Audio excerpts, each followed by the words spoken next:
Everyone, कैसे हैं आप सब लोग। आई होप आप सब लोग बहुत अच्छे होंगे। ये ब्लॉग है जन्माष्टमी वाले दिन का, यानी पिछले कल का।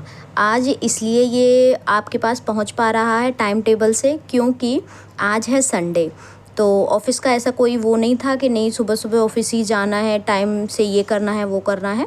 तो इसीलिए ना थोड़ा सा मुझे टाइम मिल गया और मैंने इसकी एडिटिंग वगैरह सब कंप्लीट कर ली, तो ये आपके पास पहुंच गया। अदरवाइज़ अगर ये वर्किंग डे होता, मंडे होता अगर आज, तो मैं ये ब्लॉग मतलब आपके पास आज शायद नहीं पहुंचा पाती।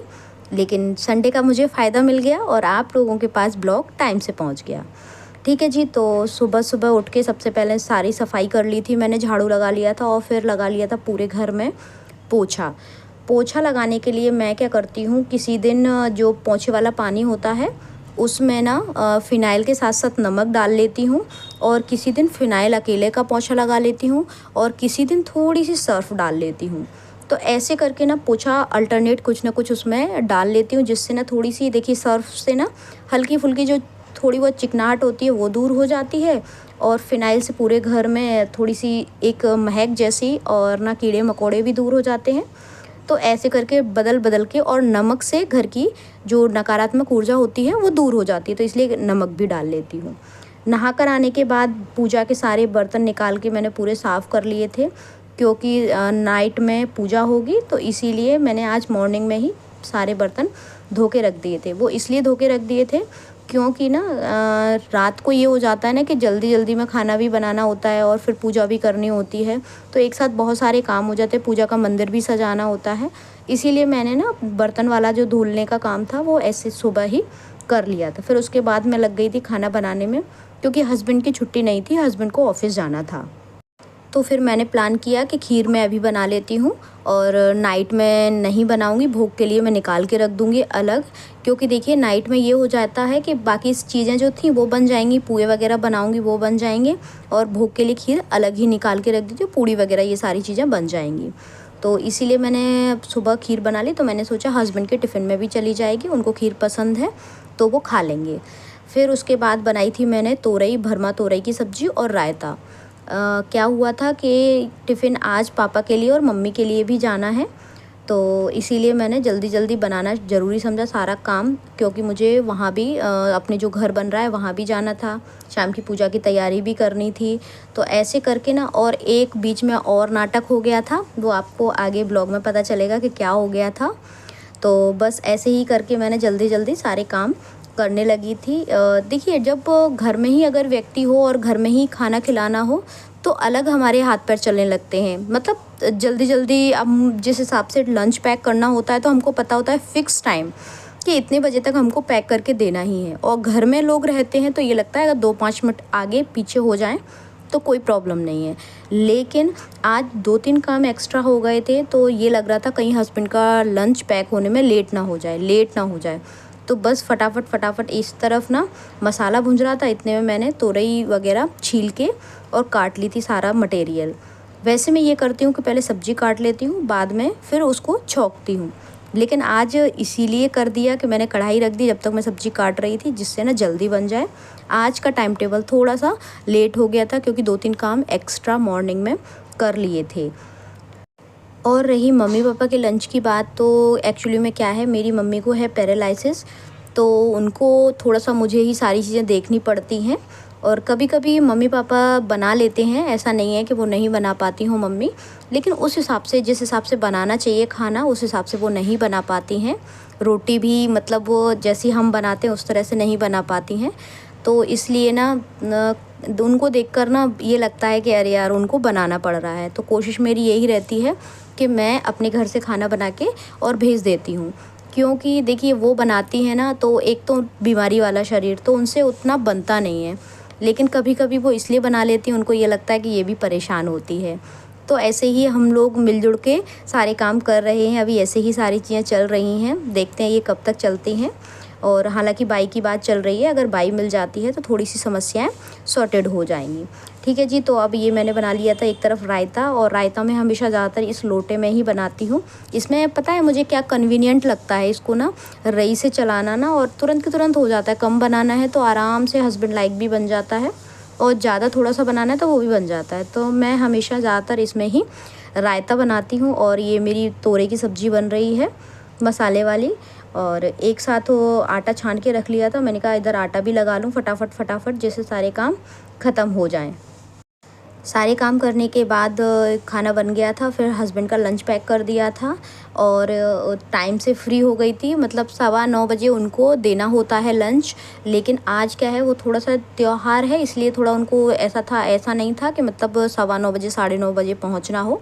आज थोड़ा सा उन्हें ये बोल रहे थे कि मैं 10 बजे तक चला जाऊँगा, क्योंकि त्यौहार में वैसे तो सब लोगों की छुट्टी होती है, लेकिन अभी इनकी नहीं है क्योंकि इनका विभाग इमरजेंसी विभाग है, तो इनकी छुट्टियाँ बहुत कम होती हैं। ठीक है जी। तो बस मैंने फटाफट लंच पैक कर दिया और पैक करके रख दिया। पैक करने के बाद 10 मिनट भी, उसके बाद 10 मिनट बाद गए थे, लेकिन मैं ये सोच रही थी कि आज मैं लेट हो गई, लेकिन लेट नहीं हुई थी। गाड़ी सही समय पे प्लेटफॉर्म पर पहुंच गई थी। इसका मतलब लंच पैक मेरा टाइम टेबल से हो गया था।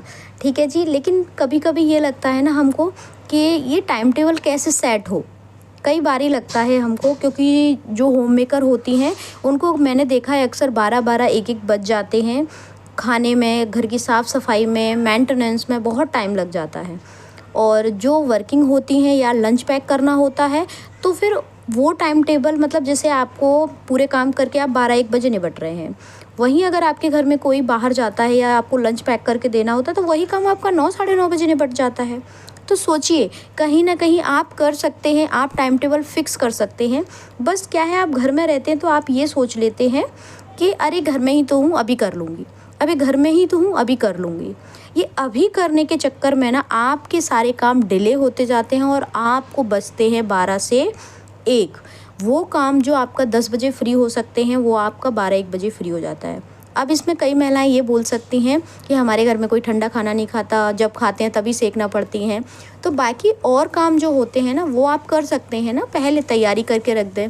ठीक है जी। अगर कोई 12 बजे खाता है तो आप गर्मा गर्म उनको खाना खिलाती हैं, तो उसी समय रोटियां सेक दें, तो कुछ काम आपका हल्का होगा अगर आप टाइम मैनेज करके चलेंगी। तो सारे काम निपटाने के बाद मैं निकल गई थी सत्यम के लिए। जो हमारा नया घर बन रहा है, उस सोसाइटी का नाम है सत्यम होम।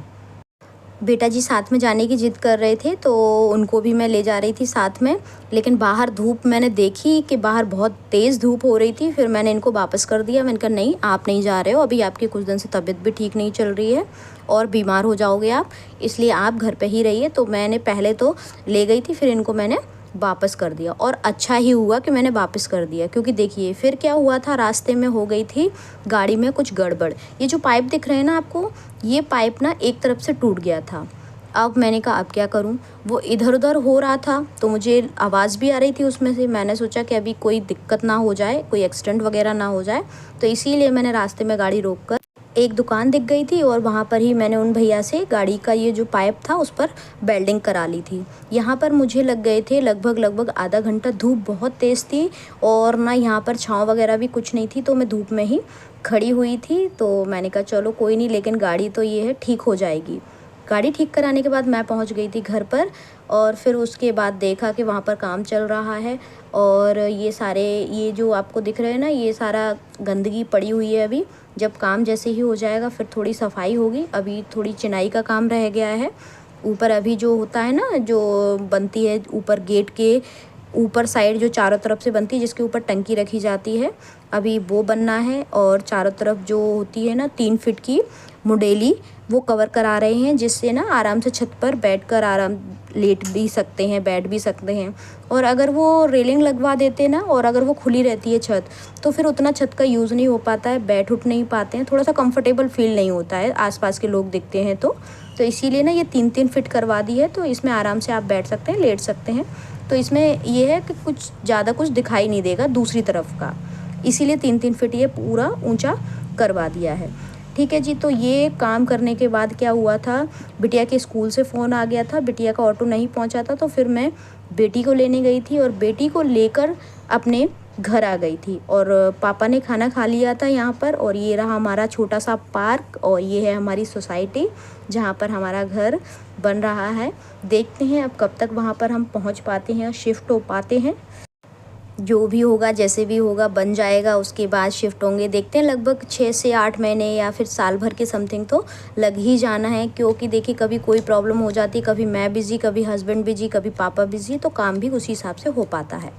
ये सारे काम ख़त्म करके मैं आ गई थी घर पर। फिर हमने अपने लड्डू गोपाल को सजाया, उनके थोड़े से फ़ोटोग्राफ्स खींचे, कुछ उनकी पिक्चर्स क्लिक की, फ़ोटोशूट किया और पूजा की सब लोगों ने मिल के। और फिर बेटिया रानी का भी जन्मदिन था आज, तो बाहर से थोड़ा सा खाना मंगाया और पिज़्ज़ा मंगाया। ये सारे काम करके भगवान जी को भोग लगाकर, भगवान जी की पूजा करके हम सब लोगों ने अपना मी टाइम एंजॉय किया था।